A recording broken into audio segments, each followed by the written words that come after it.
नमस्कार। मोदी सरकार ने फैसला किया है कि हज पर जाने वाले मुस्लिम समुदाय के लोगों के लिए अब हज सब्सिडी अब से खत्म कर दी गई है और मोदी सरकार का ये कहना है कि दरअसल इस हज सब्सिडी को खत्म करके वो जो तुष्टीकरण होता रहा मुस्लिम समुदाय का कांग्रेस पार्टी के दौर में, बिना तुष्टीकरण के वो सशक्तिकरण यानी एम्पावरमेंट करना चाहती है, बिना अपीजमेंट किए हुए एम्पावरमेंट करना चाहती है मुस्लिम समुदाय का। इसलिए उन्होंने ये फैसला लिया है भारत सरकार ने, मोदी सरकार ने, कि अब से हज पे जाने वाले तीर्थयात्रियों को दरअसल ये सब्सिडी नहीं दी जाएगी। इससे पहले कि हम ये जानने की कोशिश करें, ये आकलन करने की कोशिश करें कि वाकई ये कैसा कदम है, क्योंकि अलग अलग तरह की राय सामने आ रही है। कुछ लोग इस राय का, इसका समर्थन कर रहे हैं, इस कदम का, तो कुछ जो है इसकी आलोचना भी कर रहे हैं। दरअसल हज सब्सिडी क्या होता है ये समझना बेहद महत्वपूर्ण है। हज पर जाने वाला कोई भी व्यक्ति, भारत सरकार उसे एयर इंडिया के टिकट पर सब्सिडी देती है। और यह भी समझना जरूरी है कि सऊदी अरब जाने के लिए आपको एयर इंडिया, हज पर जाने के लिए आपको एयर इंडिया की फ्लाइट से जो है जाना होता है, जिसमें भारत सरकार सब्सिडी देती है कुछ हजार रुपए की, और इसको जो है हज सब्सिडी का नाम दिया जाता है। अलग अलग सालों में सब्सिडी जो है वो अलग अलग जो है उसकी रकम बताई गई, क्योंकि जितने लोग, जितनी बड़ी तादाद में जा रहे हैं हज करने, ये उस पर निर्भर करता है। लेकिन कमोबेश देखा जाए 450-500 करोड़ सालाना जो है वो खर्च आता है हज सब्सिडी के ऊपर। अब यहां ये समझना जरूरी है कि जब ये तर्क दिया जा रहा है कि एक जो सेक्युलर स्टेट है, एक जो धर्मनिरपेक्ष राज्य है, भारत राज्य है, जिसका संविधान धर्मनिरपेक्ष है, वो क्यों एक खास धार्मिक समुदाय के लिए सब्सिडी देता है, उसकी तीर्थयात्रा के लिए, जो इसका धार्मिक काम है। इसको समझने के साथ साथ ये भी समझना जरूरी है कि क्या वाकई भारत सरकार सिर्फ मुस्लिम समुदाय को ये सब्सिडी देती है, क्योंकि मुस्लिम समुदाय के लिए हज जो है वो इस्लाम के 5 जो मेजर पिलर्स हैं उनमें से एक माना जाता है, कि यानी कि एक व्यक्ति के लिए उसके लाइफ टाइम में, उसकी जिंदगी में हज करना जरूरी है, लेकिन तभी जबकि उसके पास उतना पैसा हो जिसमें वो अपना टिकट खुद खरीद कर अपना खर्चा उठाकर जा सके। तो ये बताना दर्शकों को जरूरी है कि दरअसल सिर्फ हज सब्सिडी पे ही सरकार पैसा खर्च नहीं करती, सिर्फ सरकार पैसा नहीं देती, बल्कि अन्य धर्मों की तीर्थ यात्राओं के लिए भी सरकार अपने कोष से दान करती है, अपने कोष से व्यवस्था भी करती है। न सिर्फ के पैसा देती है बल्कि व्यवस्था भी करती है। तीर्थ यात्राओं का तो जिक्र हम करेंगे ही। इसके अलावा 4 कुंभ मेले होते हैं, हरिद्वार, इलाहाबाद, नासिक और उज्जैन, जिसमें सुरक्षा से लेकर और तमाम तरह की सुविधाओं तक, यानी कि इन जो ये कुंभ मेले हैं इनमें बाकायदा जो स्ट्रक्चर्स बनाए जाते हैं वो भी सरकारी पैसे से बनाए जाते हैं। किसी तरह की मेडिकल फैसिलिटी अगर आती है, उसकी जरूरत पड़ती है, तो भी सरकार देती है। इलाहाबाद कुंभ का आपको मैं एक उदाहरण देना चाहती हूँ समझने के लिए, कि जहां 450 से 500 करोड़ मैंने आपको बताया कि सालाना खर्च जो है हज सब्सिडी पे पड़ता है, सिर्फ एक साल में इलाहाबाद कुंभ पर जो है वो 1200, लगभग 1200 करोड़ रुपए का खर्च आता है। तो आप ये खर्च का अंदाजा लगा सकते हैं कि 450-500 वर्सेस 1200 करोड़ रुपए। इसके अलावा आप जिक्र करें हम यात्राओं का, तो अलग अलग तरह की जो यात्राएं हैं, जिसमें कैलाश मानसरोवर यात्रा जो है उसके बारे में जिक्र करना बेहद महत्वपूर्ण है, जिसमें सरकार इस पूरी यात्रा को आयोजित करती है, क्योंकि तिब्बत तक ये यात्रा जाती है और करीब 1.5 लाख रुपए हर व्यक्ति पर खर्च आता है।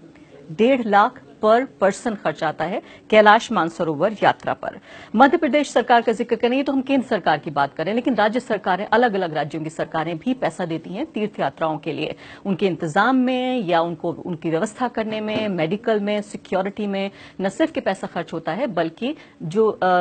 इंसान हैं वो भी लगाए जाते हैं, जो उनका बल है, ह्यूमन जो फोर्स है वो भी लगाई जाती है। मध्य प्रदेश सरकार की योजना है मुख्यमंत्री तीर्थ दर्शन योजना, जिसमें बुजुर्ग लोगों को या आम लोगों को जो है वो अयोध्या, मथुरा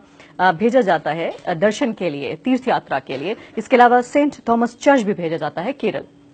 ये मध्य प्रदेश सरकार करती है। अभी हाल ही में आपको याद होगा जिस पर काफी विवाद भी हुआ था कि ये जो पूरी बात है एक धर्मनिरपेक्ष, एक सेक्युलर स्टेट की, किस तरह से हरियाणा सरकार ने एक इंटरनेशनल गीता महोत्सव किया था अपने सरकारी खर्च पर, जिसमें जिस वजह से विवादों में ये पूरा मामला घिरा वो ये था कि 10 जो कॉपियां थी गीता की, वो दरअसल 3,80,000 रुपए में सरकार ने खरीदी। 10 कॉपियां, सिर्फ 10 जो किताबें थी, 10 जो कॉपियां थी गीता की, उन्हें 3,80,000 में खरीदा, जिस पर विपक्षी पार्टियों ने उन्हें घेरा भी था। तो एक सेक्युलर स्टेट का जो पूरा दावा है कहीं ना कहीं वो पूरे तरीके से धराशायी हो जाता है। एक आखिरी बात इस मुद्दे पर, इससे पहले कि इसके आकलन पर हम आए, कि अमरनाथ श्राइन बोर्ड जो है वो बाकायदा एक एक्ट के जरिए बनी है जो पास हुआ है स्टेट असेंबली में। इसमें बाकायदा स्टाफ लगता है, यानी अमरनाथ यात्रा का मैं जिक्र कर रही हूँ, अमरनाथ श्राइन बोर्ड है बाकायदा जो इस पूरी यात्रा का आयोजन कराता है और ख्याल रखता है तीर्थयात्रियों का, जिसमें सालाना जो है वो पूरे साल काम करते हैं। वहां पर स्टाफ होता है जिसको सैलरी मिलती है पूरे साल, और बाकायदा बजट है अमरनाथ श्राइन बोर्ड का। तो ये तो बात रही कि किस तरह से न सिर्फ की मुस्लिम समुदाय को हज सब्सिडी या किसी तरह की कोई धार्मिक सब्सिडी देती रही है भारत सरकार पिछले कई दशकों से, बल्कि अगर देखा जाए तो तमाम दूसरे धर्मों के लोगों को भी, जिसमें बहुसंख्यक समुदाय हिंदू धर्म जो है उसकी तमाम यात्राएं और कुंभ जो मेले हैं वो इसमें शामिल हैं। अब दूसरी महत्वपूर्ण बात जो कि एक दावा है मोदी सरकार का,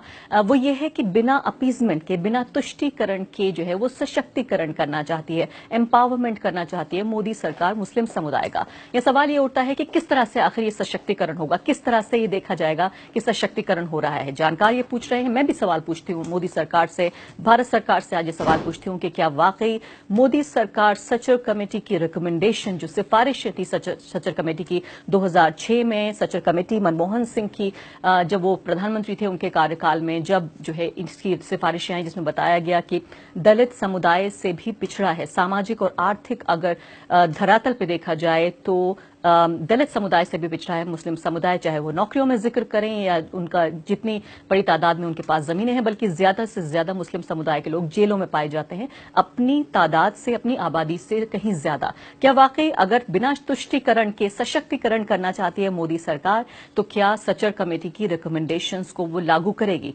बिल्कुल दिल से, ईमानदारी के साथ, बिना तुष्टीकरण किए हुए सामाजिक आर्थिक उत्थान, सामाजिक आर्थिक विकास क्या मुस्लिम समुदाय का करना चाहती है? दूसरी महत्वपूर्ण बात कि बराबरी पर लाना चाहती है मोदी सरकार मुस्लिम समुदाय को बाकी दूसरे जो धार्मिक समुदाय हैं उनके बराबर। तो मैं सरकार से ये मांग करती हूं कि क्यों नहीं एक इक्वल अपॉर्चुनिटीज कमीशन बनाया जाए, जिसमें ये देखा जाए कि क्या वाकई नौकरियों के अवसर, पढ़ाई के अवसर, कारोबार के अवसर, यानी कि लोन जो मिलता है कारोबार के लिए, ये सब क्या मुस्लिम समुदाय को बाकी समुदायों के बराबर मिल रहा है। इक्वल अपॉर्चुनिटीज कमीशन बनाए मोदी सरकार। पहली बात, सचर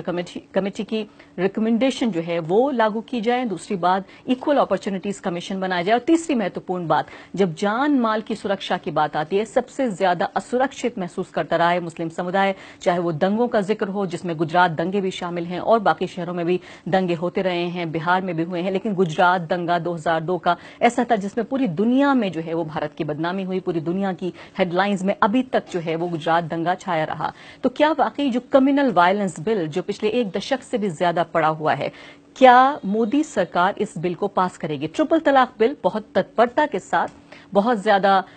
एक तरह से देखा जाए तो अपना कदम उठाते हुए, अपनी प्राथमिकताओं में शामिल करते हुए मोदी सरकार ने पास किया ट्रिपल तलाक बिल। क्या इसी की तर्ज पर यह माना जाए कि जब मुस्लिम महिलाओं के भलाई के लिए बात कर रही है मोदी सरकार, तो क्या पूरे मुस्लिम समुदाय जिसमें पुरुष भी शामिल हैं, क्या उनकी भलाई के लिए उनको एक तरह से एक फिजिकल सिक्योरिटी देने के लिए क्या कम्युनल वायलेंस बिल मोदी सरकार पास करेगी? क्योंकि तभी ये दावा सही माना जाएगा और हज सब्सिडी को एक सांप्रदायिक कदम ना मानकर एक वाकई सही दिशा में उठाया गया कदम माना जाएगा, जब सरकार ये कहती है कि हम एक धार्मिक तीर्थ यात्रा से अपने को अलग कर रहे हैं, लेकिन एक सरकार के तौर पर, एक